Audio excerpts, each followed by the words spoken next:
Welcome to an episode of Siddhartha in a Car. I've been in Sedona, Arizona for about a week now, 7 or 8 days. It's kind of a bittersweet experience. It's so beautiful. It's one of the most amazing places in the world. And I had the fortune of living here for 7 years, almost over 7 years. But most of the people that I know are gone now. And the real beauty that I wanted to revisit is the people and experiences and adventures that I had in Sedona. I was fortunate enough to see a couple of them, but today I'm going to be talking to a friend of mine that we met in Sedona over, 20 or 25 years ago, maybe more. And it's just great that we're still in touch. And her name is Katherine LaTorraca. What can I say about Katherine? Katherine is a multi-talented, multi-genre, multi-talented woman. When I met her, she was doing a lot of opera. She sings popular music, jazz music. She's a composer, songwriter. She's amazing, and I feel honored and blessed to have her on this program because, again, this is what this journey is all about. It's the people that inspired me. It's their stories, and this is why I'm doing this series. Siddhartha in a Car is about going back to those places that inspired me and talk about those people that inspired me in those places. So it's again, perfect blessing to have Katherine with us today. So welcome, Katherine. Thank you. By the way, Katherine is not in Sedona. Katherine is in Connecticut, helping her mom and readjusting her life and a lot of family business right now. So again, double fortunate that we can do this talk. Feels just like you're here at Sedona. So let's get started. I have some questions for you so that the audience can get to know you a little bit better and know your journey, what inspires you, and those things that are important to you. So what inspired you to become a singer? Wow. Is there a pivotal I don't know. person? Well, I was always singing when I was a child. My mom says that when I was 9 months old, I stood up in the crib and was singing Happy Birthday in the middle of the night. I can see that. So I don't know. People ask me that all the time, like, who in your family and where did it come from?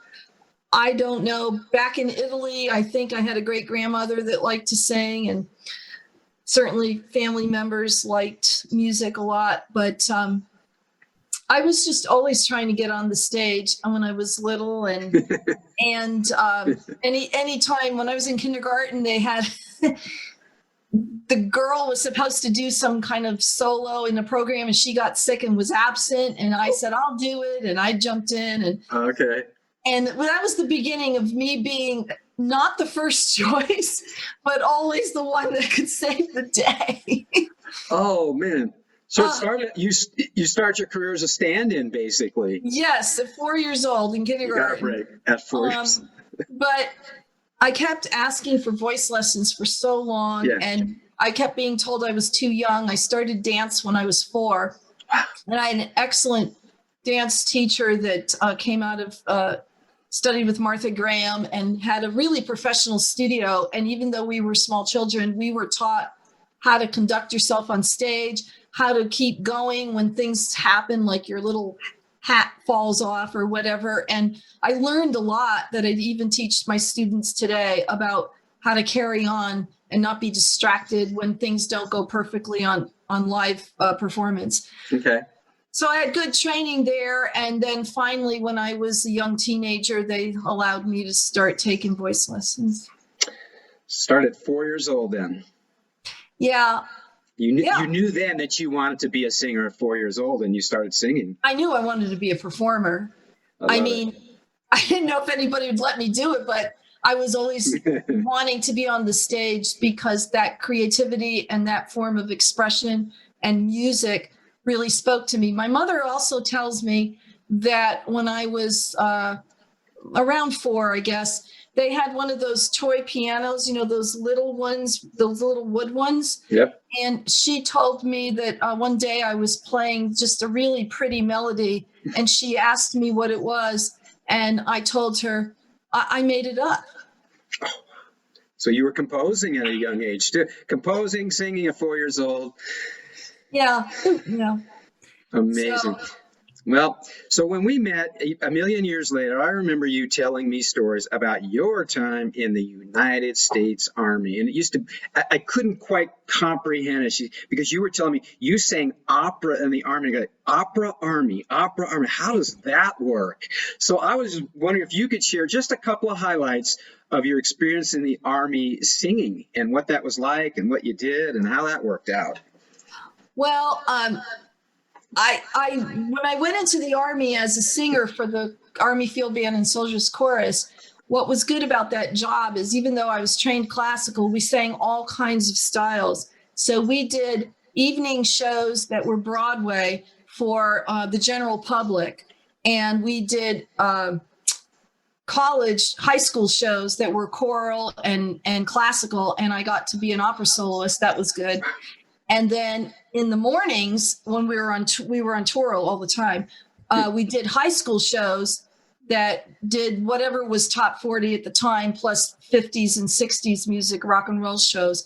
And so that's where I started to experience doing other styles and learning how to use my voice to accommodate other styles. But singing opera in the Army for the band was, it was part of their programming. But singing opera in boot camp, that was a different story. My drill sergeants used to make me sing something opera before they'd allow us to go in and eat Really? at the end of the day. Oh, wow. Funny. Yeah. That is funny. Yeah, I remember you telling me you'd be literally loading rockets in the morning and singing at night. It's like, whoa. Yeah, but we had some really good experiences on tour with that group. We used to sing every Easter Sunday. We used to sing at the Hollywood Bowl in California. Oh, wow. The Easter sunrise service that was televised nationally. And they would fly us out to sing there and release the white doves during the service. And so we had some good things. Wow. We toured Europe and all over the United States. So I saw the country, sang everywhere. I had the opportunity to sing Sound of Music and My Fair Lady. And so I was fortunate to be a featured soloist a lot, and that was a good experience. Amazing. How long were you in the service? 3 years. 3 years. What rank?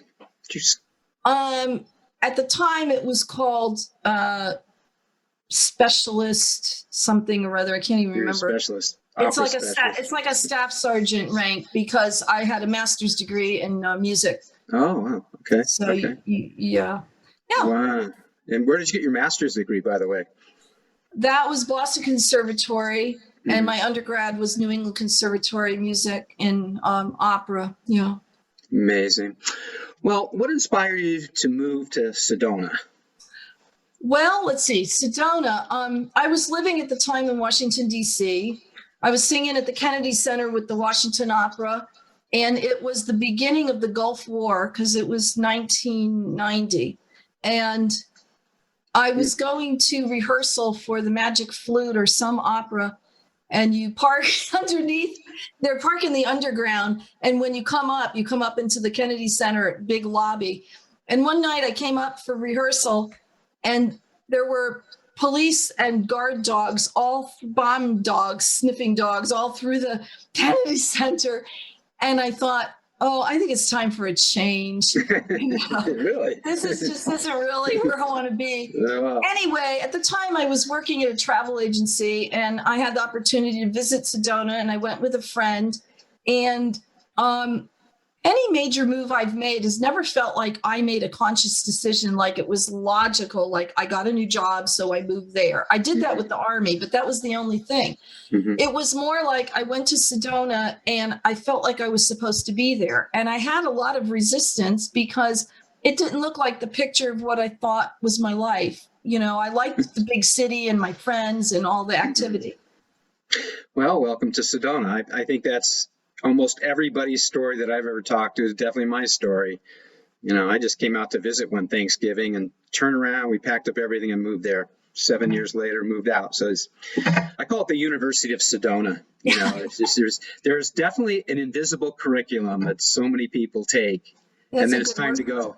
Yeah, it's just amazing. So, so within the variety of genres that you do, composer, songwriter, musician, singer, what is it that you want to portray to your audiences? What do you feel you want to say and leave audiences with when you're performing and even when you're writing? Well, I think the main thing, whether I play a lot of piano now too. I accompany my students and other singers. I play at, religious places, churches and synagogue, where I run choirs. And I think the common denominator is to just lift people up. I think that I sort of go by myself. When I go somewhere to listen to music, I'd like to forget about whatever's on my mind or bothering me. And I want to be moved. I want to be uplifted. I want to be transformed. And I feel when you perform music that you kind of take the audience somewhere and you take them on a journey to experience something. And when you're done, you return them to themselves and let them kind of integrate whatever they had experienced.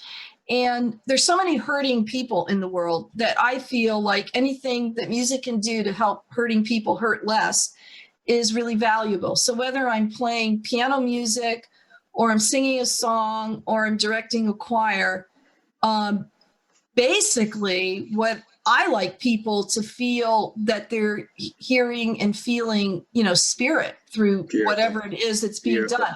Like I call it bringing heaven down is what I like to do. And the music or the form, piano, singing, whatever, choir, it's just the tool. It's not really about the singer or the song. It's about how the performer can connect to their own connection so that heaven can come down to those that are listening for that moment. I mean, that's kind of how I feel it. No, that's beautiful. And so you're saying then when you give this feeling out, you're actually experiencing that feeling for yourself at the same time. Well, you can't give it out unless you're having an internal real experience. Exactly. The thing for me, to be in all honesty, is I plug into that really naturally and easily when I'm performing or doing music. I have trouble doing that in my everyday life. I struggle with that and I live outside of that, and that causes all my problems. But when I'm doing music or performing or even teaching, I plug in very naturally, and there's an elation with feeling that nothing else comes close to. Well, this is exactly why we're talking, by the way. Everything Katherine is saying, I have experienced with her, because I remember, I don't know, I forget their names. We went over there. They were husband and wife. They had back-to-back grand pianos.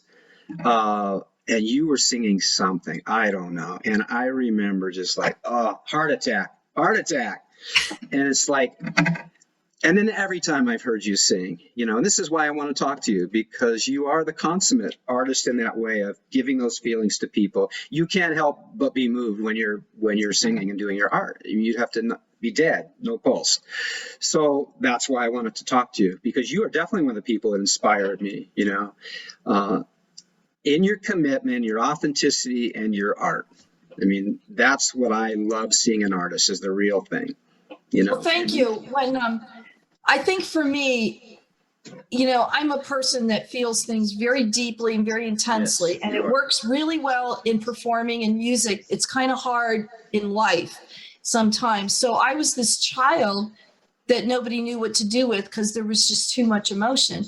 And when I got into opera, which was just kind of one of the things I was taught through my training, it was the most deep, passionate, emotional vocal form that I'd ever experienced. And I cannot get any deeper than an operatic piece of music. I remember the windows rattling when you would sing. We shared a house together, folks, and when Katherine would sing and the windows would rattle, I haven't heard anything like that since I used to live across the street from the airport in Burbank, California. It's, oh my God, is that an airplane? No, it's Katherine, and that energy and that incredible power.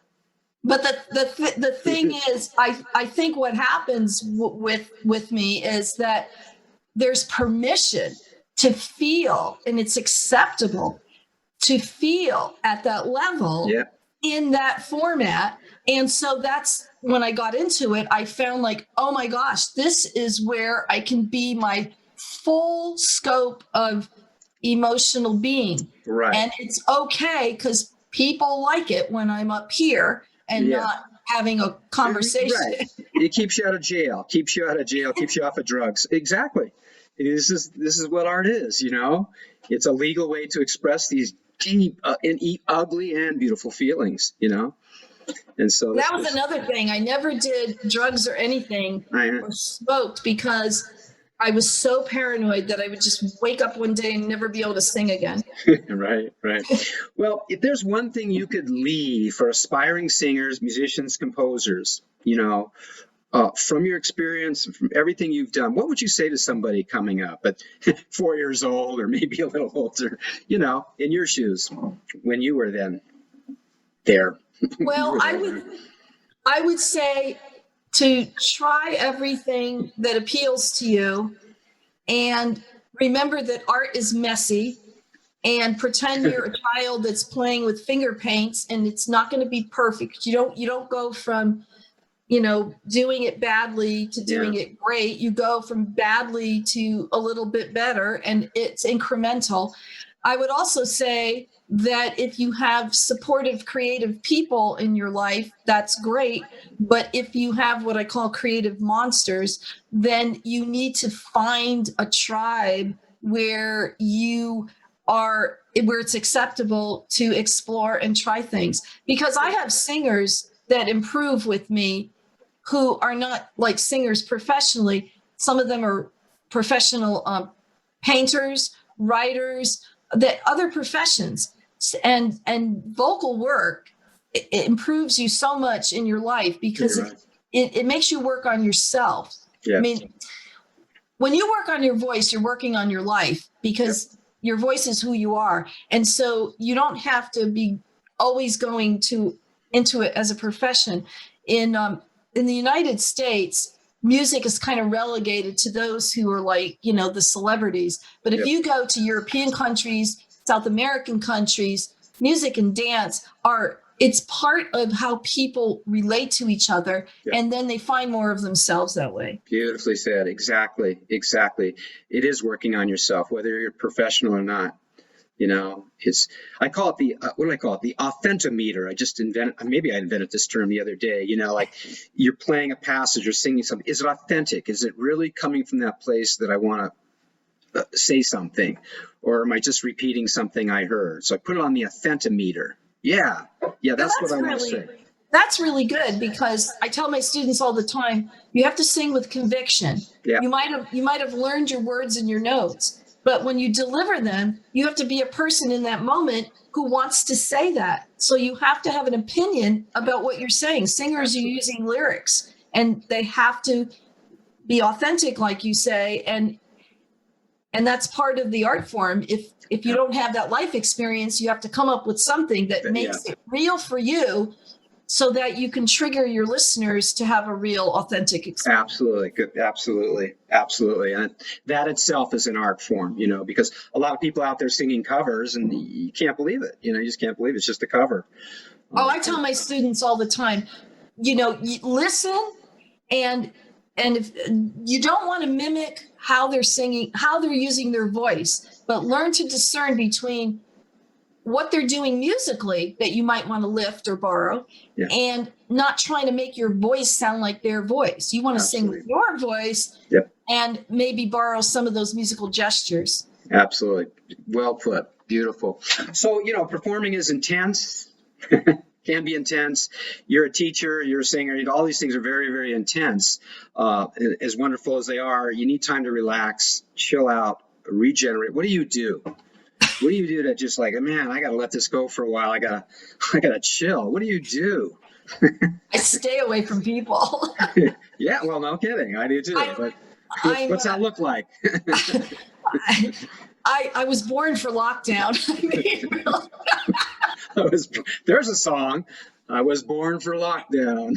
I mean, I'm telling you. I was born for lockdown. That's great. She was born from lockdown. Lock her down. I mean, today especially, I can't believe how busy I am, and I'm just like in this house by myself. But no, I have to come apart because I recharge my batteries by plugging into my guidance and into my personal space. And I'm more of an introvert that way. The other thing externally that helps me is being around water, the ocean, the beach. I don't get that opportunity that much, but that kind of deflates me and helps me get back to neutral. Yeah, great. Do you have water out there near where you are now on the East Coast? Well, yeah, I'm closer to the ocean here than I am in Sedona. That's true. Right. That's true. So it's starting to get warming up here. So. Okay. This is wonderful. So any upcoming projects or visions, that you want to work on or that you're thinking about creating, or, what's next? Well, I'm really not sure. Everything's kind of a blank slate because all of the freelance work I was doing before lockdown is either suspended or gone now. Mm-hmm. And currently, I'm not in Sedona. I'm in Connecticut, where my mother's in memory care, and I'm taking care of family business. And actually, I'm doing some of my best singing because I sing to her when I visit her. Oh, wow.